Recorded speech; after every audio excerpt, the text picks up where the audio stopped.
Temos ainda que vencer, muitas vezes, a mentalidade, né, de um setor da pecuária que ainda é refratário a essa tecnologia, independentemente das questões de logística. Quer dizer, o Brasil também é um país de contraste na eficiência no segmento pecuário. Esta a tese que você se comunga com ela, Maurício? Claro, muito, né? Agora não lembro se foi o Marcelo, se foi o Simar que colocou muito bem a diferença de nível aí das fazendas. Eu acho que é do Marcelo. Eu tenho a média da produção brasileira aí está em torno de 3,5 arrobas por hectare, 4.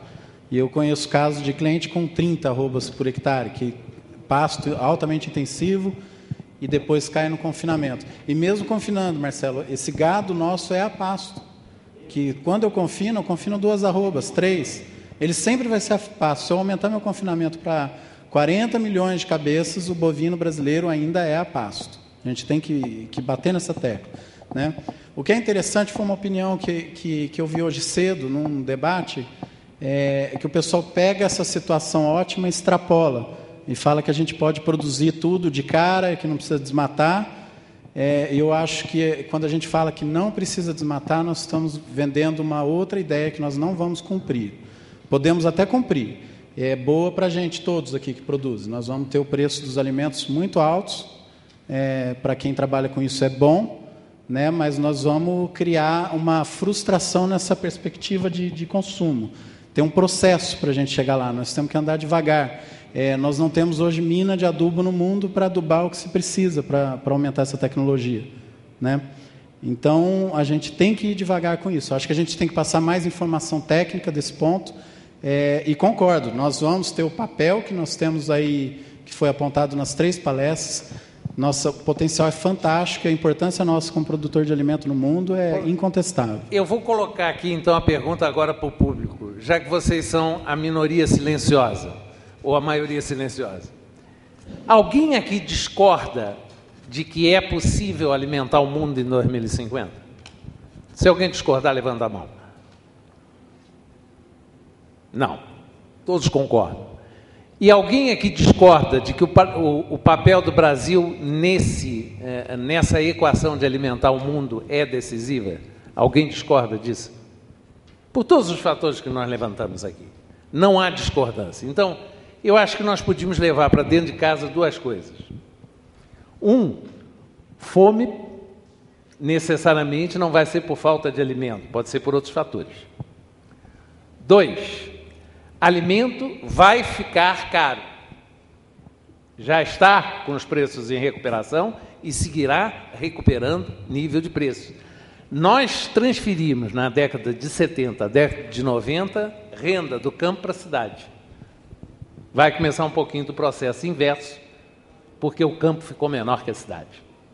Ok? Esse é inevitável. Segundo ponto, terceiro que eu acho que nós podemos consensar. O nosso caminho na pecuária é um caminho de maior produtividade e maior eficiência.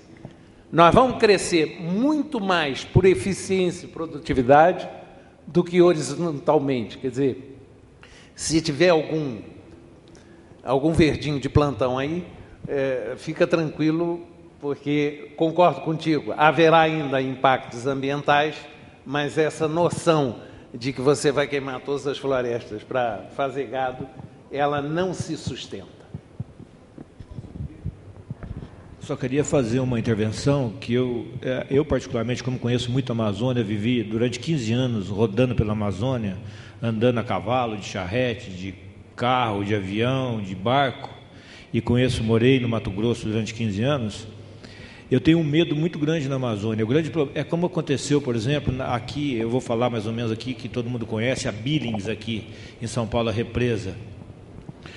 Quando a Billings ainda tinha floresta no seu entorno, que estava conservada, a água era muito boa, houve vários projetos de grandes empreendimentos que queriam fazer dali grandes condomínios no entorno para construir grandes casas, sanear, não deixar poluir. E essa proposta foi feita para o Estado, município e tudo mais.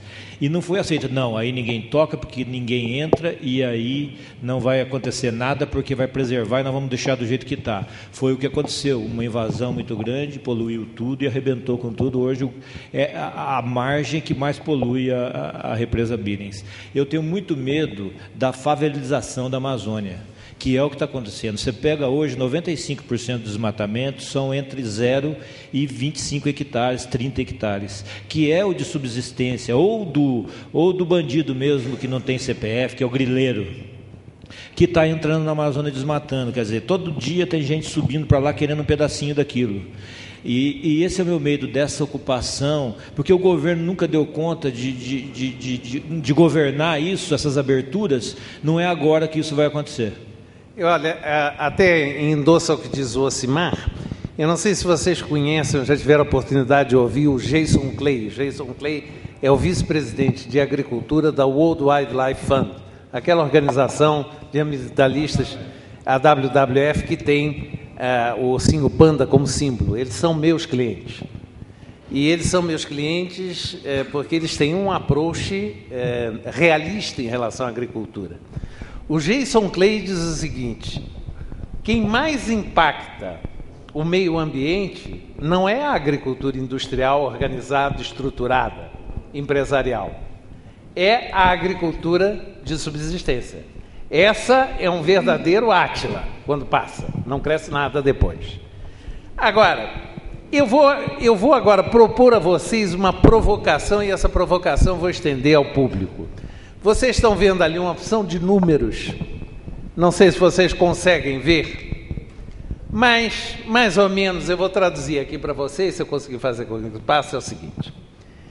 Se nós dermos uma olhada aqui, de 1960 até 2010, a carne no mundo cresceu 320%, a bovina 140%, a suína 340%, a de aves 1.102%, enquanto que a população mundial cresceu 126%. O que isso significa?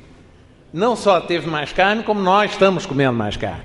Nós vamos crescer, a população mundial vai crescer 32% até o ano 2050, a produção de carne 69,9%, na realidade os novos números demonstram até uns 74%, bovino 54%, suíno vai crescer menos, e ave 116,5%. Ok? Quer dizer, não, vamos continuar comendo mais carne, tendo mais carne.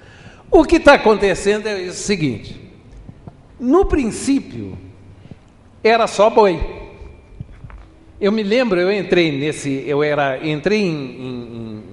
nessa atividade no ano de 1978. Eu era feliz e não sabia.